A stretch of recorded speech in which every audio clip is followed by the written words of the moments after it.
let me ask you one more question about this guitar. What about these stripes I'm seeing in the top? What is the reason this guitar has that? Yeah, so somehow over the years, when people, maybe a century, century and a half ago, who knows, people would cut down these first old growth cedar trees, big, big trees, cedar, redwood, larch, spruce, whatever.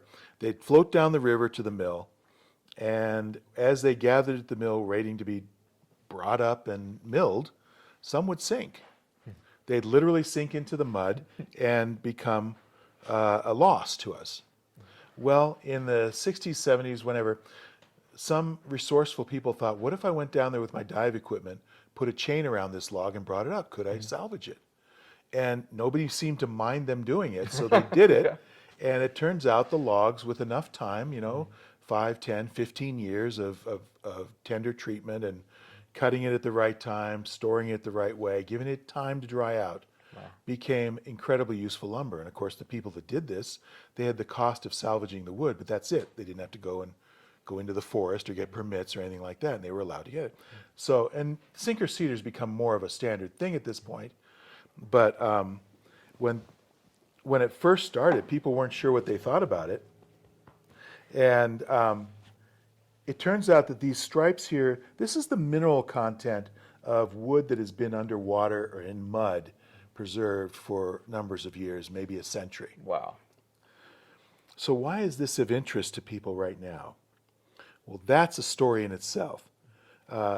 Stradivarius's instruments have sinker spruce, many of them. Really? Yeah. And people were like, wow, how did he know to do that? It's kind of a funny story. So some people, I read an article, years ago in Scientific American, how they analyzed this, and they found out there's mineral content. So they figured he had actually buried his wood in the mud of the banks of the lake next to his shop. Well, then later on, people were speculating on there, say, this may not have been something he planned to do. Okay, his shop was apparently a day or two from the town. And so when he would go to town, he would often bury things so that competitors, I know, so competitors wouldn't come and, steal his stuff.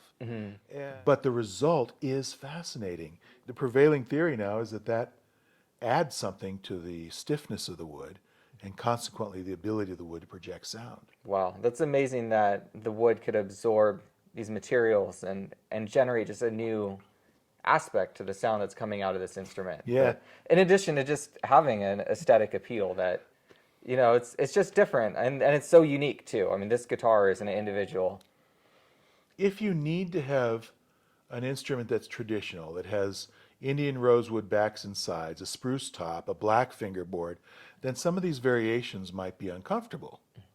But there is no sound reason to do that. Some of the greatest guitars ever made were made with Brazilian rosewood. Brazilian rosewood is an endangered wood, very hard to get, and I don't want to promote the endangeredness of that wood by using it, even if I could get it, which is very hard to get.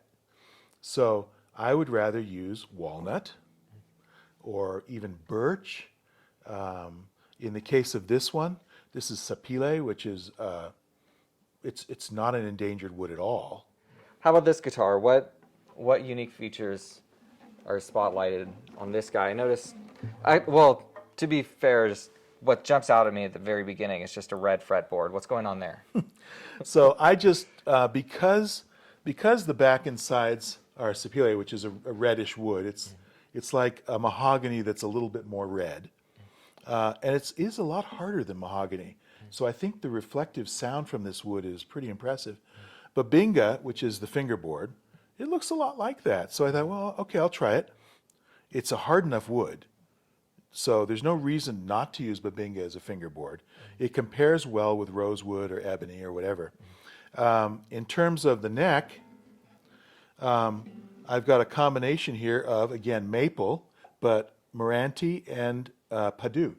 Paduk is a Southeast Asian hardwood, and as a stable wood to laminate between other woods, it's a really great choice. And it adds a different characteristic to the wood, both in terms of color, but also in terms of mechanics.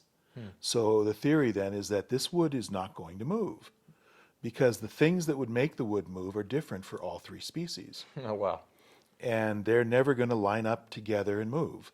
It just isn't going to happen. Not to mention the fact they've got a fingerboard attached to them on top. And also, on the heel piece, I have multiple laminations that are all not large enough to move on their own. So that's the theory anyway. I love the colors of this guitar. I'm especially a fan of this rosette, but it's beautiful. I love how the black accents the red, and this one just really jumps out to me. So I'm using buffalo horn for the nut and saddle. And for steel string guitars, there's some question about whether the material is too soft to project the sound the way steel string guitar makers want it. But in classical guitar, I don't think that's an issue. might be a little out of tune. These are new strings. It projects very nicely. Yeah.